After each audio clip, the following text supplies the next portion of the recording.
Bienvenue pour notre drôle d'Europe au Parlement européen, car c'est ici que se joue ces derniers jours l'avenir de l'exécutif européen. En effet, un à un, les 26 commissaires de la Commission von der Leyen doivent être entendus par les eurodéputés sur leurs compétences.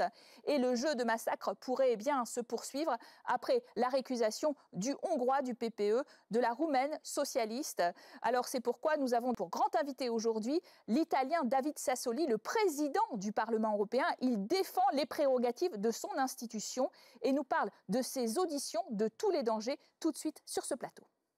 Monsieur le Président, les auditions des commissaires européens devant votre Parlement se poursuivent. D'ailleurs, il y a 10 commissaires qui ont subi un test véritablement sur leur déclaration d'intérêt. Est-ce que c'est un mauvais casting européen ?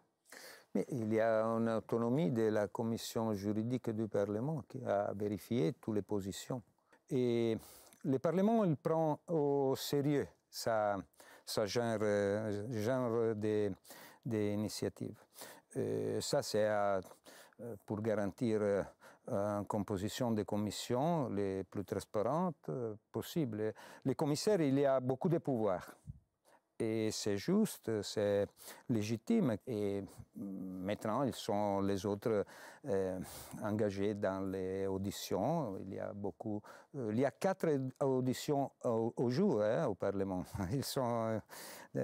Oui, c'est un énorme processus qui est assez inédit quand même. Ça ne se passe pas au niveau national, on est d'accord.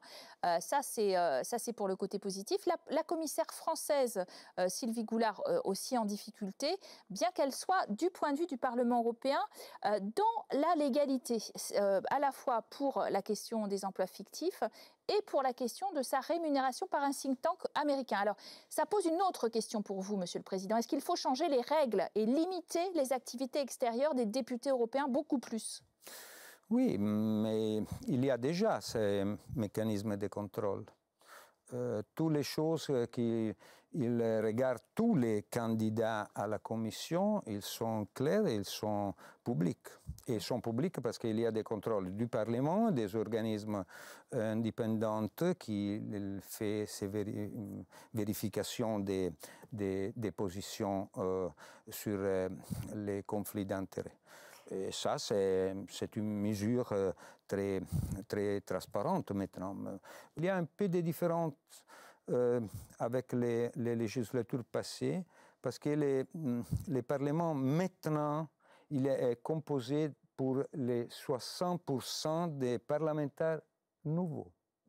Et ça, c'est une très belle expérience, parce qu'il y a beaucoup de sensibilité.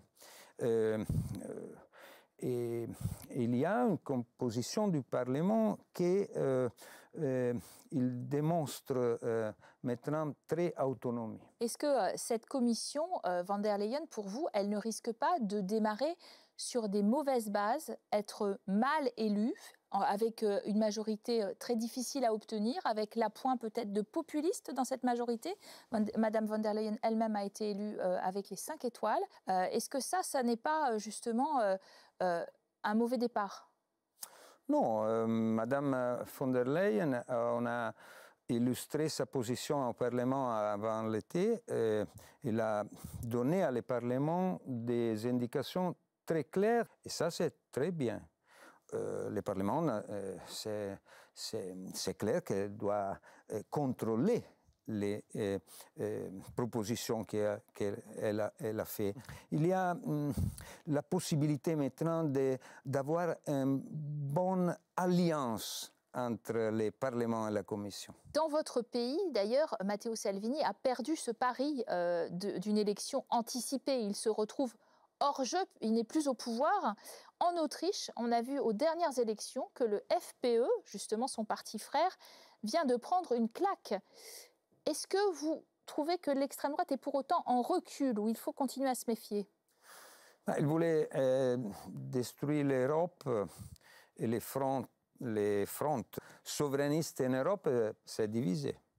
Ça, c'est très important.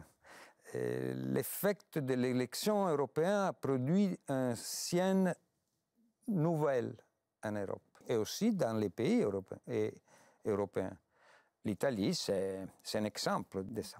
Parce que ce n'est pas seulement de dire contre les souverainistes, non, pour une politique européenne nouveau. Ça, c'est la question de notre responsabilité maintenant. Et ça, c'est la responsabilité de toutes les forces européistes. Cette montée des populismes qui inquiète le président du Parlement européen, elle se traduit aussi dans cet hémicycle par la nécessité de faire de grandes majorités, d'équilibrer entre les principaux partis qui veulent jouer le jeu de l'europhilie, en l'occurrence le Parti populaire européen, les socialistes et démocrates, Renew Europe au centre et encore les Verts. Voilà comment les choses peuvent progresser dans notre drôle d'Europe.